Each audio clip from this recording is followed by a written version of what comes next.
Hello everyone, welcome back to the session. So in this new series we're going to cover everything about JavaScript from basics to advanced, how JavaScript was working in the browser, how everything has happened internally when we are writing the JavaScript code. We're going to cover it. Okay, so we are going to name this episode as Hola JavaScript. So this is going to be the series where we're going to cover each and every principles and every concept that are going to happen in this JavaScript. So in this brand new series we're going to cover everything about JavaScript. So among them, the first concept we're going to see is how JS executes. So what is mean by JS JavaScript execute? So simply, if we writing a code, how JavaScript is internally working, so how the code is processed and what's happening in the backside and how everything is working, that is what we're going to cover in this series. Okay, so simply we know that we have JavaScript is a client side language, right? We know JavaScript is a client side language. So why it is called as client side language? Because it is a front end one, right? Because we care about the user interaction, so it takes the page dynamic and much more interactive, right? So that is what JavaScript is do. Simply we can say JavaScript speak with the browser, right? Speak with the browser and change by using the help of browsers. What it will do, it just manipulate the HTML and CSS, right? In front end it is doing that, HTML and CSS, right? So it is doing that. So here is the question rise, right? How? We have a question, how JavaScript speaks with the browser, right? So how it is speaking? So the first question rises here. Well, let's see how JavaScript speak with the browser and what's happening here. So when I say JavaScript is interact with the browser to manipulate HTML and CSS, it just what's happening means, so simple terms, what is JavaScript? First of all, JavaScript is nothing but a file, right? It's just nothing but a file where we write our code. It's just a code file, right? So we will write it, and you can see what is a browser. You know that what are the browsers available, like we have Google, Safari, Mozilla Firefox, right? So much of things are browsers are available. So here what is the problem is here is, like the computers understand zeros and ones, right? So they will understand only the binary codes. So right now we have JavaScript file, how this browser is understanding that? So that is the first question that arises, right? So for that only, each and every browser has JavaScript engine. Yes, you heard it right, each and every browser. For example, if I say Google has V8. So it is a JavaScript engine, and Firefox has SpiderMonkey, it is a JavaScript engine, and Safari has Nitro, it is a JavaScript engine. Like that, each and every browser has a JavaScript engine. This engine is responsible for converting the JavaScript code to a machine code. Simply we can say this engine takes the JavaScript code and it do some processing, and once the process is done, what's happening, it just send it to the browser. The browser can able to now it understand, because it takes the JavaScript, like high level programming language, to convert that to a bytecode, right? So this is what it will do. So that is the reason each and every browser has this JavaScript engine. Those engines are developed by their own developers, like V8 is developed by Google developers and Nitro is developed by Mac developers, like that. Okay, so each and every browser has an engine. Each engine's, what is the work of the engine? The work of the engine is to convert the JavaScript file to which the browser can understandable, right? So that is what it will do. So now what we are going to do, we just go deeper into this engine, and what is happening inside this engine we are going to see, because whatever we are writing here, the engine is responsible. It is responsible for parse everything, and it will arrange it in a organized manner to convert that to a bytecode, and then it just sent to the browser. So here in the engines only, what the JavaScript execution phase takes place.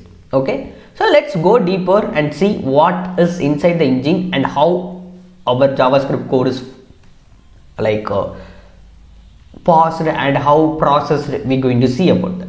Okay, let us see. I have a JavaScript file. Okay, so this is the file I am having like this, and I have a computer, so this is the browser that need to understand, right? Let us see, we have this, and this is going to be the computers that's I need to check.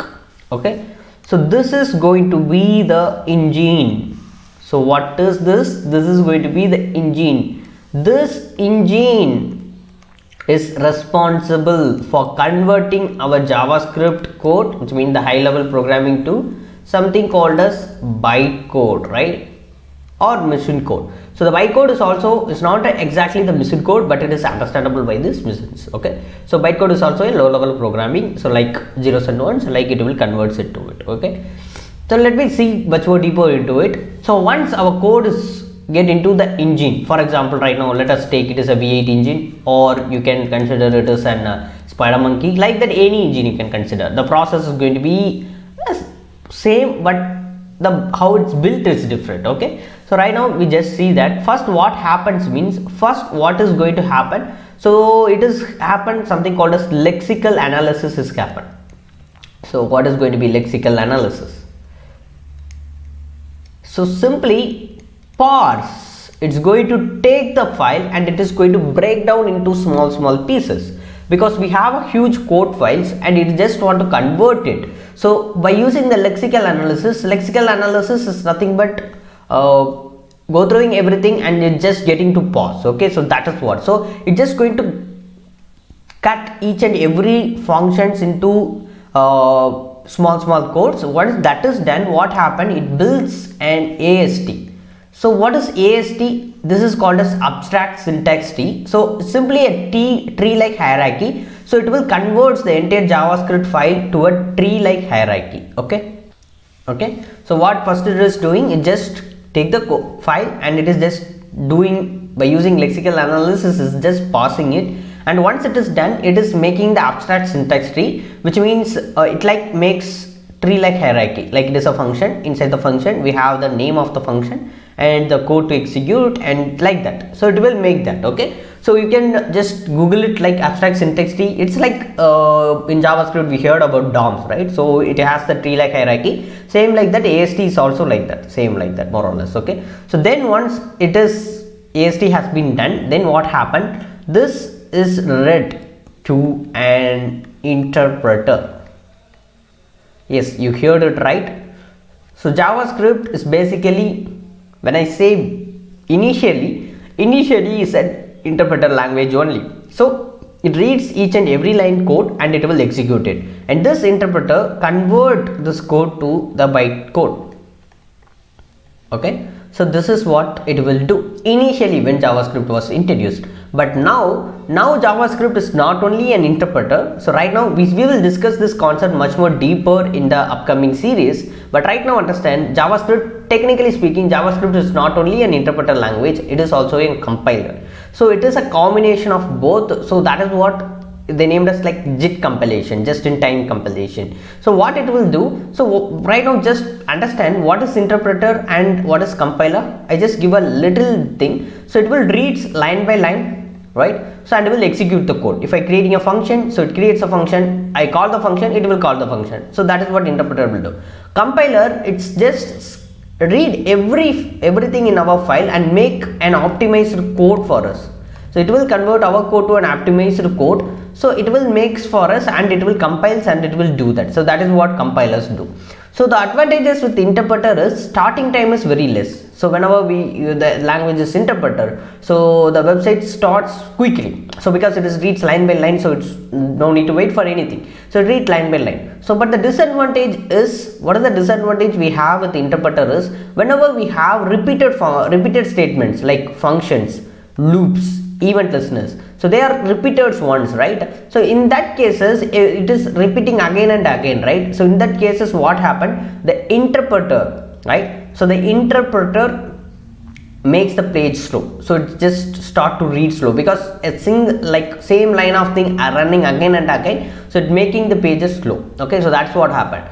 But here when it comes to compiler, the starting it takes time. Why? Because I say that it just go through every code and it is going to compile an optimized code for us, right? So for that it takes some starting time. So the initial startup it takes time. But when I say the repetition, when we have the functions event loops, so right now it takes time and it make the code to optimize, right? So for that reason the repeated code will not affect. It just once the initial time it takes time, but after the repetition times and all, it's just not going to affect it. Okay, it's not going to affect and all, so that is a plus. But here what we need both, right? So we need the initial also we need to run quickly, and also we need to, in the repeated statement also we need to run that, right? So right now if I say JavaScript is an interpreter language, whenever we are doing some repeated work, just imagine how many event listeners we will create and what are the interaction we will make for our website, right? So it is tough for us, right? So the ideas came with the Google map, right? So just imagine what are the interaction that we are doing with Google Maps, zooming in, zooming out, navigations, so much of things, right? So for that idea, so they combined, what happens, the interpreter and the compiler combined together form something called a JIT compilations. So right now JavaScript is do this both, right? So what's happening here means, just you can see we have the interpreter, it just convert the code to bytecode. Yes, initially when the file is running, what happened, it just go through the interpreter is doing the work and it will convert to the bytecode. And meanwhile once it is run, it is constantly, the code is constantly looked by something called as profilers. So what is this profiler? It's like a monitor, it just continuously go through it, like it will just look into it continuously. Okay, so if there are anything to optimize or there or not, like that it will just continuously looking into the codes that we have. Okay, once it finds like it can be optimized, so it is optimized. So what happened, it just send that code to this compiler. So we have compiler inside this engine also. So what the compiler will do, so once we found the code to optimize, the profiler indicates to the compiler sends the optimized code for us. Okay, so right now what happened, whenever the page starts, the engine uses the interpreter. So what happened, it just quickly executes, and meanwhile what happened, again it just go and look for, is there anything is a repetition is happening, like that it will check. So if the code is going to be optimized, we can able to do it. What happened, the profiler sent the code to compiler and the compiler optimized the code for us. Okay, so right now it will be, so that is the reason JavaScript is why that fastest, because of this reason, right? So we discuss about this interpreter, compiler, and how it's working, and what's happening inside it, everything much more deeper in the upcoming sessions. Okay, right now understand, we have JavaScript file, we will pause it and convert it to an AST, and the interpreter converts to the bytecode, and after that the profiler continuously watches the code and it finds any of the compilations code, like the optimized code, it's just going to give for us.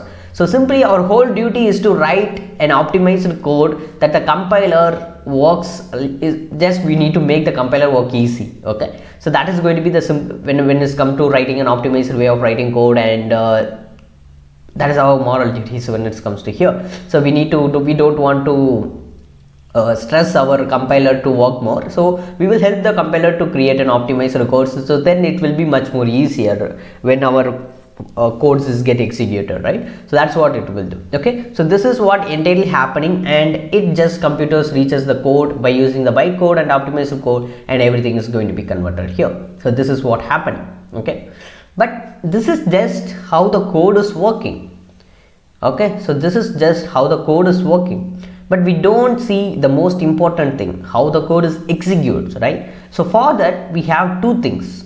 One is going to be here in this engine, we have two things. One is going to be the memory heap, and another one we're going to have, it's going to be the call stack.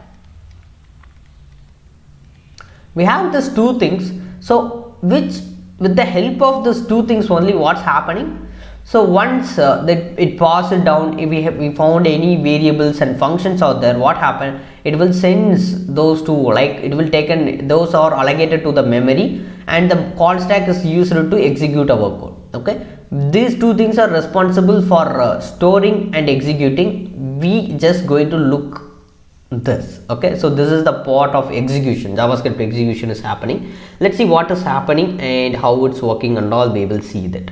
For example, let's say I creating, this is our code file, right? I just say this is our code file. Okay, so I just create var a equal to 10 and I just create a function, and this function is going to be help, and I just execute the function, and here I just say return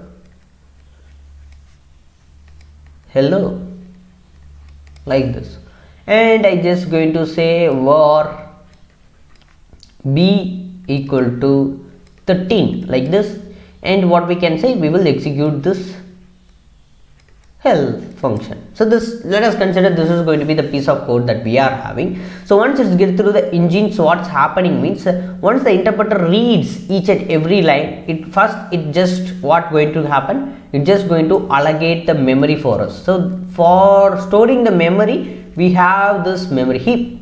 So inside this only everything is stored. So what's happened, first the interpreter reads this line, and what happened, before that what's going to happen means initially JavaScript partially stores a variable and also fully stores a function. So what is mean by that means, like for example, when JavaScript reads this, so in the memory how it is stored means, before reading that it will look into all the things, like if there anything with var keyword and functions are available. Okay, so if they are looking with, what it will do, okay, I will create a space for a and I will store it in undefined.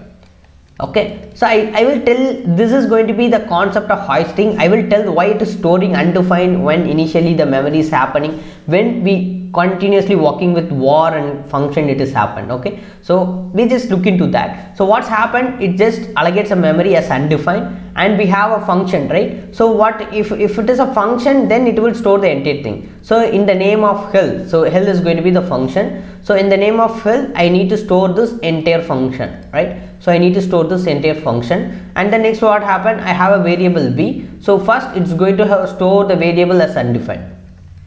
Okay, so variable as undefined. So then what happened, it will execute, we have the help to execute, right? So that is what happened, in the memory it will do it. So once the interpreter reaches the line, now what happened, it will see, okay, so var is equal to 10. So now what happened, this variable we have this undefined, right? So we have this undefined is just removed from the memory, right, like this, and what we will get this variable 10. Okay, and we know the functions are fully paused, like it has the full variable, we don't want to work on it. Okay, so and the pause, and it will reaches the third line, the interpreter reaches the third line. Now what happened, so it will remove, we don't want to care about this undefined is get rid, and we have this actual value 13, like that it will get stored. Okay, and we are see, this is called the execution phase. So this is called as execution phase. So this is calling something, executing something, we need to run the code. So this is memory allocation, right? We are doing some memory allocation. So for executing the code, we have this call stack.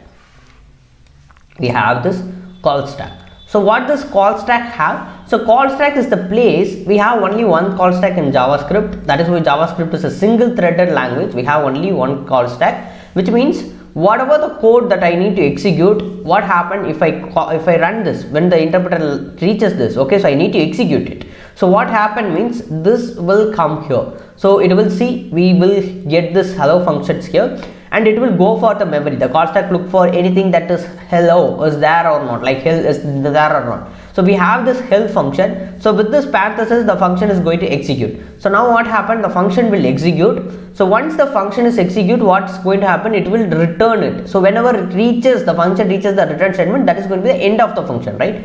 So once the function is returned, the statement like hello, now what happened, this thing will get removed. So call stack, what is the duty of call stack? It will execute the code. Okay, simply it is going to execute the code like this, call. I am calling the code, so I need to execute it. So if I say here console.log b, like this, so now what happened, so once this is, just go here, and it will see that once it is returned, like it just execute the code, what happened, as soon as the function is get rid, it just going to be remove the function, and it is go for the next line, it just go for the next line, and once it is reaches the console.log, it will go and execute this one. So in the console.log, I need to print the b. So what is the value b have? We have b is equal to 13, right? So this is the value that we are having, b is equal to 13. So it will just look into that code, and what happened, it will execute. Once it is executed, now what happened, it just remove from this memory,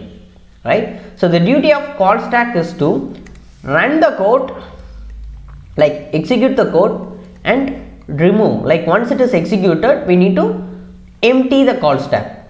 Okay, so it just do that. Just come here, your work is done, get out. So that is what the call stack will do. So each and every time, so something is coming inside, right? So they are called as stack frames, or we can say call frames, like that. Okay, so they are called as stack frames. So here this is how executing. So once the interpreter reads the language, the initially is the variables, whatever the variable that is declared with var keyword, they have undefined with this, and once it is undefined, what happened, it just execute the code, and the functions whatever it is just going to be in the memory heap. And the call stack, the duty of the call stack is that whenever I am calling the function, it just come into the call stack and it will execute. It just called it, right? So and it will go for the memory for reference. If there anything is found, it will execute it, and what it will do, it will just get removed from this stack frame.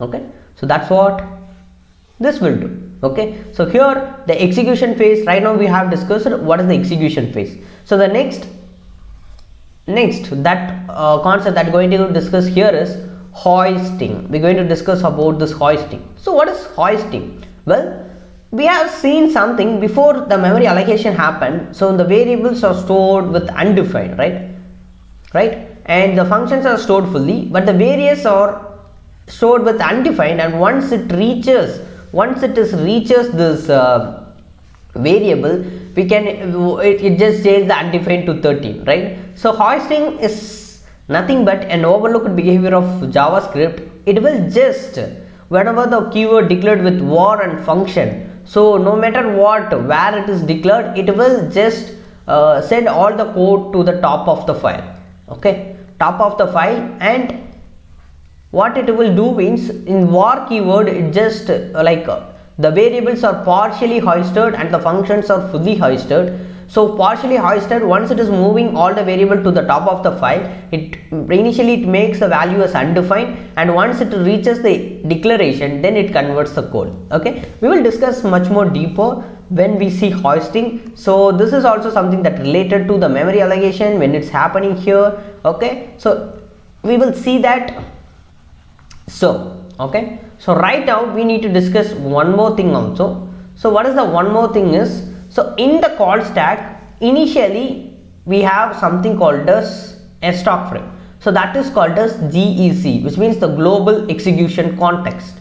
So we have the stack frame initially. So if you look into global execution context, so every execution context have two phases. One is going to be, so inside this execution phases, we have two phases. One is going to be the code to run. So whatever the code that we are declaring, we need to run it, right? So the code to run. Another one is going to be the creation phase.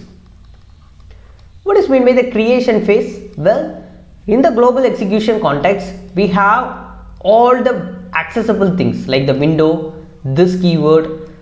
So we know that windows and this are both are equal. So inside this only we are having it. So that is why whenever a global variable you declare a functions, right? So globally that they are inside this global execution context only. So everything that you are declaring global, it is inside this global execution context only. So it has two phases. One is creation phase and the code to run phase. So here we have the windows and this keyword will be available. That is why wherever you are going, you can call the this keyword. It is giving access for the windows. The reason is it is inside the global execution context and we can able to access it, right? So when it comes to normal function, it has also a creation phase and code to execute. So inside this normal function, for example, inside this hello, what are the things that we have means it also have run, code to run, and what other things it have means it just have like the Windows object, we have access to it, right? So we have it, and we have the name of the function. Yes, we have the name of the function, and we have the variables that we have declared inside this function. We will discuss much more deeper. I will just give it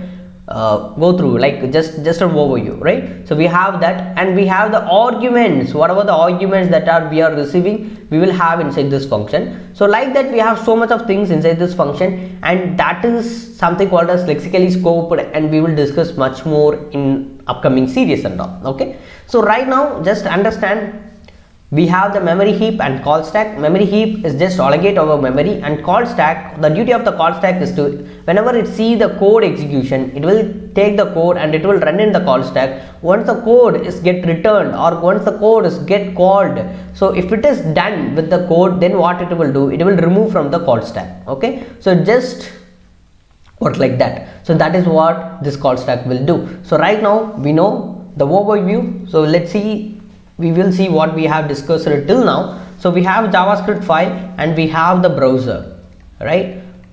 So how it is connecting with each other, we have JS engine. So in this engine, we have discussed